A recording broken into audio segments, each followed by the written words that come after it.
Thanks for tuning in to the highlights from Day 4 of the 2023 Project Edward Week of Action. In this programme, we'll be getting some advice from the driving force behind a lot of older road user safety, Mr. Rob Hurd, who offers his thoughts on what makes a successful campaign of engagement in promoting vision and eyesight. We'll also be revving up our engines with the bikers at Caffeine and Machine near Stratford-upon-Avon. But first, let's hear from Matt Staton of National Highways, offering his perspective on how the SAFE system fits with the organisation's safety priorities. Matt Staton, and I'm the head of National Road User Safety Delivery at National Highways. So I oversee all of our work delivering the projects like the Driving for Better Business, the commercial vehicle incident prevention, our work with compliance and technology, and the way we support our regional colleagues and the local road safety partnerships. I think from our perspective, we believe in a future where no one is harmed on the SRN. So the safe system approach is a fundamental part of that moving forward. It's something we adopted in 2015, and really the challenge for us is how we see ourselves operating a safe system. I think we're not the only ones kind of grasping with that at the moment in terms of how that looks in future operation. But I think we recognise that we have some direct responsibility for components within the safe system, safe roads aspect in particular, and the speed that vehicles travel on our network. But actually, in other spaces, we have less of an ownership, but more of an influencing role. So I think for us, it's about how we pull all that together, work with our partners to get that influence and understand how we can work together within that safe system and that collective responsibility that we have between us and the people that use our network. It's interesting how you describe the areas over which you have control and the areas where you can influence and enable others to do what they need to do. Is there a message there? Is that something that perhaps can be shared so that other organisations can have a better understanding of what they can directly do, but where they can assist others to do it with them? I think it's about having that understanding of the safe system approach and where your role fits. I think that's really important, first of all, because everyone has a part to play in the safe system. And I think having that basic level of understanding to understand where that relates to your role gives you that, okay, I can do this. But then it's, the system as a whole is about how all of those pieces come together, how we build that resilience in the system, how we build so that we're protecting road users through the infrastructure, the vehicles, the compliance and behaviour, through the speed and all those other aspects that come together. That's where the safe system is, but it's understanding each individual role, and I think that's where we're developing at the moment. Matt Staton from National Highways. Our first road trip report now comes from Stuart Lovett in South Yorkshire. So day 4 of the Northern Road Trip for Project Edward. We're here today in Rotherham at the Safer Roads Partnership, and we're at the LifeWise Centre. So obviously the police are here, we have the powers around road safety, so we're here as part of the enforcement arm. We also do some of that educational piece. So on a daily basis, my police officers will go out into the community and they will target particular areas where we have potentially crime spikes, collisions that are taking place, and they will deal with those offences that they see. We will do some of the work around the road safety aspects for seat belts, drink drive campaigns. We will do obviously the speeding initiatives as well. I have the safety camera partnership sort of ticket processing wing under my responsibility as well, and we go out into the communities, and where people are committing any offences, my staff will deal with those. They'll deal with them proportionately in line with the legislation. Our aim is clearly to reduce any fatalities across the county, and we have a number of operations and initiatives that allow us to do that. We are working with Longtop Primary School and South Yorkshire Police. We have a scheme called Mini Police, and what we're trying to do is slow drivers down as they're passing school. It's 2:45, we're getting towards school coming out, and the little mini police officers have created parking tickets for people who are parking badly. So parents and guardians who are picking their children up, They will be giving them little tickets if they've been parking badly or they're stopping in the middle of the road, or they'll be giving little tickets to say that they parked well and thanking them for being respectful. We recently signed up to Vision Zero and adopted a safe systems strategy, and in order to achieve a reduction in casualties, we run a number of initiatives with our partners, and South Yorkshire Police is one of our partners, and their community safety team delivers mini police, and that's why we're here today at Longtoft. So Jane McDonald, you're leading on the mini police scheme here today. So can you tell us a little bit of how you're implementing that, and also how are you finding that? Is it well received by parents and guardians in the school? Yep, the mini police scheme's running about 3 or 4 years now across schools in all South Yorkshire. We've got 30 schools, roughly about 320 children taking part. Mini police is really popular. We've got a long waiting list of schools wanting to join in. The children do about 7 inputs throughout the year, and one of those is around parking and speeding, which is what we've done today. Children have made some parking tickets, then we've gone out and advised drivers on their parking and speeding, and the children use the speed gun. Really popular, really well received, and the schools really do appreciate the input from us and our partners. Thanks for your time today, and thank you for welcome. inviting us, You're Project welcome. Edward, to come along here and see mini policing in action. I think one of the things that struck me was just how engaged the children were. They started off by writing their little mini parking tickets, and for those who parked well, they were giving them little thank yous for parking considerately outside their school. So the children were absolutely engaged, so it's great to hear that the parents and the guardians and even the school is very receptive to this scheme. And as you say, you have schools, I believe, waiting to take this forward. So obviously a waiting list, yeah. very successful scheme across South Yorkshire. Crucial Crew is our Year 6 programme, so we invite all of our Year 6 pupils from across the county to attend for a full day. Part of that day is that they will take part in a road safety scenario, so they look at abstractions, speed, how long it takes somebody to slow down and stop, what the consequences are about not wearing earphones and things. And they also do bus safety, because when children go to secondary school, they probably travel on a bus for the first time, so talk about how safe, the safety when they get off the bus, and where to cross the road and how to use a crossing properly. This scenario, along with several other scenarios, goes out to about 15,500 Year 6 pupils every year. And we also have all our SEND schools and pupil referral units come as well, because that age group is particularly vulnerable.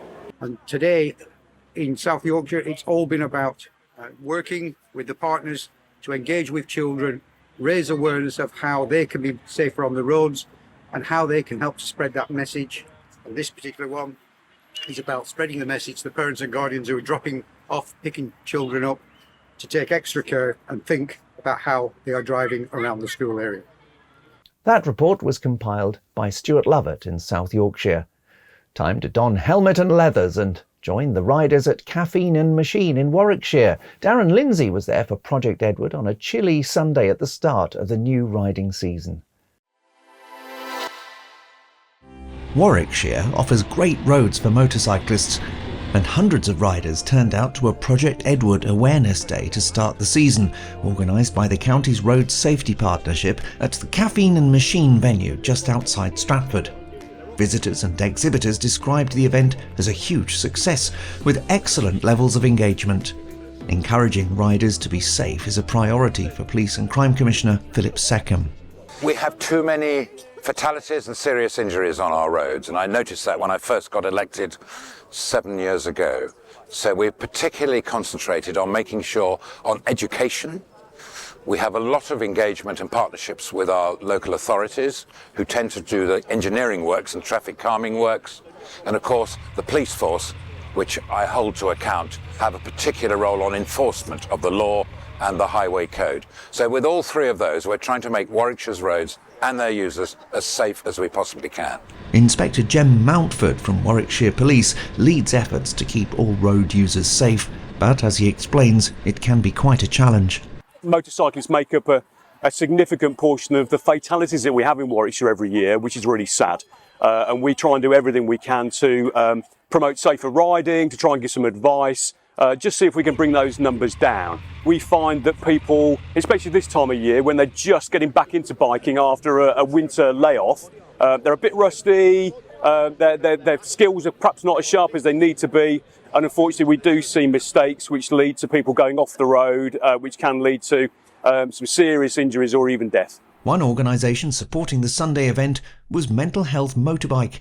We heard from its representatives Karen Cole and Paul Oxborough. We have a whole series of volunteers across the country, and they're creating an awareness of how important it is to engage with your mental health, talk about it. What we're trying to do is break the stigma and, generally sort of encourage bikers to open up and talk if they're struggling. Motorbikes are really crucial to mental health. It's an absolutely great way to improve your mental health and to keep your mental health where it needs to be. So it's all about bikers, looking after other bikers and nurturing the community and making sure we all get the most from our bikes. We asked riders for their thoughts on making journeys safer. These two spoke from extensive experience of riding in the USA, France and India, as well as in the UK. One of the big things that we were talking about earlier is that having a requirement for all road users to at least have some physical time on a bike and understand that a bike is there. I've never seen anyone do that in any country that I've been to or ridden in. The idea of doing that does actually sound amazing, because that's one of those things that that would give unprecedented level of awareness for other drivers. There's no such thing as bad weather, just the wrong gear. Yeah. You get used to it real quick. You get used to it real quick. It definitely changes. I mean, I ride sports bikes, so if you're throwing a sports bike into a corner in the wet, you're kind of stupid. But yeah, obviously taking the corners a little bit more gently and things like that is the only logical thing to do. Everyone is in agreement that even just one death on the road, in Warwickshire or anywhere, is one too many. Inspector Jem Mountford explains there are some worthwhile initiatives taking place. To help us reduce these fatalities, there's a number of projects across the county, such as Bike Safe, where you can come along, go out with a police rider, get some advice on how your riding is, see if we can make you a little bit safer. We also do Bike It Down. What would you need to do to try and help save their life to sort of minimise the risks? We just want to try and give people the skills to keep themselves safe and to not end up, unfortunately, the wrong side of a hedge and us having to come along and pick you up. And as PCC Philip Seckham is quick to point out, if it works here in Warwickshire, he's ideally placed to share success with a much wider audience. And I currently serve on the National Board of Road Safety of Police and Crime Commissioners, which is an excellent platform to promote road safety right across the country. So we're looking forward to more activity, we're looking forward to more engagement and more safety messages being given out, not only in Warwickshire, but right across the country. Motorbikes in Warwickshire, that report from Darren Lindsay. Our next road trip report comes from Ian Greenman in Buckinghamshire. We're in Aylesby this morning, Buckinghamshire, and we're here to concentrate on an older drivers forum. So looking forward to today and what it brings. Older drivers are in fact very much like any other driver. They're just a little slower and they just need to think a little bit further in advance. Observation and anticipation are probably the biggest things that we have a problem with, and I think everybody could learn how to do this better. We get casualty data, personal injury data from Thames Valley Police, and we use that to guide what groups are most at risk. We've got lots of sort of innovative ideas that we're running. We produced an older driver module, which is an online module. It's a 10-15 minute sit down with a cup of coffee and work through the module. It covers all the areas where older drivers are more vulnerable. We also have the older driver assessments, which we've been running since 2011. And the idea of the assessments is to keep people driving for as long as they can safely do so. So we're there to support them. And we've also recently been involved with developing the older driver virtual reality film. So we've got some of the virtual reality goggles here today. And again, that's about pulling out the key areas that older drivers need to be aware of as they age.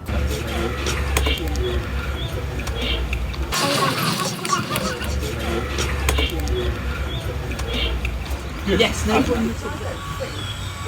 I'm 83-year-old. My name is Jeff Temple. I live in Burnham near Slough. I've been on the course for 2 years. I'm going to do a third year this coming year. I find the course very relaxing. They come to your own house and you use your own car.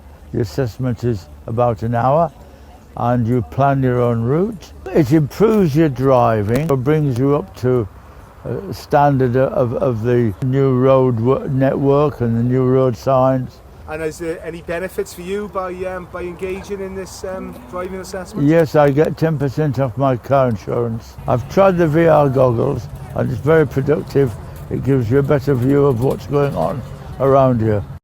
Brilliant day. Thanks Project Edward for coming along and supporting us. We've spoken to over 100 people and had 14 sign up for the older driver assessments. And now for the best bit. I've been waiting for this all day. See you tomorrow. Ian Greenman was in Buckinghamshire. Time now to head to Scotland, where issues relating to older road users have come to the attention of the head of roads policing, Chief Inspector Andy Barclay. It's a deteriorating picture, and it's an issue that has been brought to our attention over a number of years. This year in Scotland we've had 54 deaths involving older road users. We're seeing some real challenges in terms of fitness to drive issues, whether that's through illness, injury, disability, and what we're really looking to do as part of the older road users group in Scotland is to highlight this problem and look at preventative measures in supporting safe driving in old age. It's not going to be solved just by the police, though. So tell me who you're working with to try and make inroads into it. Absolutely. So we're working with a number of agencies, IEM Road Smart, the Older Drivers Forum, NHS, DVLA, Road Safety Scotland, ROSPA, a number of agencies. In fact, I'd work with anybody that's got an interest in safe driving at old age. Let's look particularly at the relationship between Police Scotland and DVLA, because that's pretty strong, isn't it? Tell us how that has evolved and what value that brings. Yeah, so Police Scotland are the only force in the UK that meets directly with the DVLA. We do that on a monthly basis, and that's basically to look at the end-to-end process in terms of driving licences, revocation referrals, and the kind of process and the thresholds for that. It's a really good relationship. We find it really valuable and helpful that we have a direct contact to go to the DVLA and discuss these matters, which I think is maybe a gap elsewhere in the country. Chief Inspector Andy Barclay, which leads us neatly into a conversation with Rob Hurd. Now, Rob will be familiar to many of us as lead for the Older Drivers Forum, but whose attention recently has been specifically aimed at raising awareness of the importance of good vision for drivers. We talked to him about what worked with his 2023 campaign and what advice he might have to others planning to make an impact for road safety. Yes, so we've been recently working with a number of organisations across the country to raise the importance of how eyesight is an important factor for driving. And in fact, our campaign is called Is Your Vision Roadworthy? So what we're trying to do is remind people about the importance of having a regular eyesight test, hopefully every 2 years as a minimum. Let's talk about the business side of it, the campaign, the marketing, because you have been working tirelessly through various channels to get these messages out. Where have you experienced success and a receptive kind of attitude, and where have you kind of hit brick walls? It's really actually been a good success story, really. I mean, we've been approached so many different organisations, from Road Safety GB, GEM Motoring Assist, to IAM Road Smart, to the Association of Optometrists, the College of Optometrists, an organisation called FODO, who basically represent most of the optometrists across the country. We've been working with the DVLA, the DFT. We've been really working very well with a huge number of different organisations, and also a national campaign charity called iHealth UK. How much evaluation have you been able to do of the campaign? Well, our first part of the campaign was basically, it's a sort of 3-phase campaign. So the first phase was actually basically to engage with police forces across the country. So there's 43 police forces across England and Wales, and we've tried to encourage them all to undertake an eyesight campaign for a couple of weeks to tie in with the recent national MPCC mobile phone campaign. And actually, we had about 50% of the forces take part, which was disappointing. But I feel, obviously, a lot of roads policing officers and a lot of police forces now are struggling to do as many things as they could. So therefore, we were pleased that we did actually get at least 50% of them. Now, what we showed from that is actually, from the stats show us that round about at any time that there's 900,000 probably British drivers driving on the road at any time who don't actually meet the eyesight standards for driving. That's what was showing to us. We really had around about 2.2% of the people we stopped actually failed the eyesight test. And we also had, and the majority of those, the average age was around about 70, and our oldest was 90, and I think our youngest was around about 30. But one of the interesting things was that 42% of the people we stopped actually hadn't had an eyesight test in the last 2 years. Now, that really shows to us, there are a lot of people just thinking their sight is fine, driving the road with defective eyesight maybe, or potentially, and not understanding it. Because if you think about it, when our sight does deteriorate, we're very good as humans to be able to compensate for our sight. And it's only when you get an eyesight test and they give you a set of new glasses or prescription, you suddenly think, gosh, was my sight that bad? And that's the problem. How valuable are the inputs you get from people who have had personal experience of the horror and the tragedy that goes with a collision caused by someone with poor eyesight? Yeah, so we've had some really helpful people to come forward. Just recently, I've been working with a lady called Emma Damon, and she lost her father, who was 70 years of age, very fit man, used to do a lot of cycling, and he was cycling down a long, straight country road with lots of visibility during the day. And in fact, a elderly gentleman drove down the road who could only see 2 meters ahead of him, and unfortunately ran over her father, Jim Tassell, and caused his untimely death as a sudden result of it. Now, that really showed to us, and the family are very passionate about trying to encourage people to have regular eyesight tests and trying to encourage people and the government to try and change the law that we should have compulsory eyesight testing at license application and renewal, because that's an important thing as well, because at the moment it's a self-certification system. Rob Hurd. Our final road trip report comes from Darren Lindsay in Devon. It's Safer Users Day with Project Edward, and we're at Motor Services in Exeter, and we've got some really good guests joining us today to talk about better planning to make those trips safer from GridServe and also from Motor Services. And we're also going to engage with the public to understand what they're doing to change their behaviours. The reason why Project Edward is important to us is, as a business, strategically, we're on the road network, and we're here for drivers, and specifically to make sure that they plan their journey, they take a break, they recharge, and they get ready to go on and enjoy the rest of their day. I'm blown away actually by being here today and seeing how much of a movement of vehicles and the amount of charging sessions we've experienced just by being here for the last hour or so. I think this needs to happen everywhere, and as you can see by where we stood and also the construction going on behind us, it is happening at a huge scale. This needs to happen everywhere, but also we need that mentality of a slight change in understanding of how you charge your vehicle. And the thing that I've been saying recently is, I don't stop to charge, I charge because I've stopped. And there's a difference between those two things. There's a lot of education piece to do within the EV, not just the EV community, but these new drivers and them understanding how charging works. It's not a linear curve. It's not a linear charging session, particularly in the high-powered stuff like we're seeing today. So there's a thing called a charging curve, which means that vehicles will charge more quickly at the beginning of the cycle and then taper off at the end as all the cells are balancing.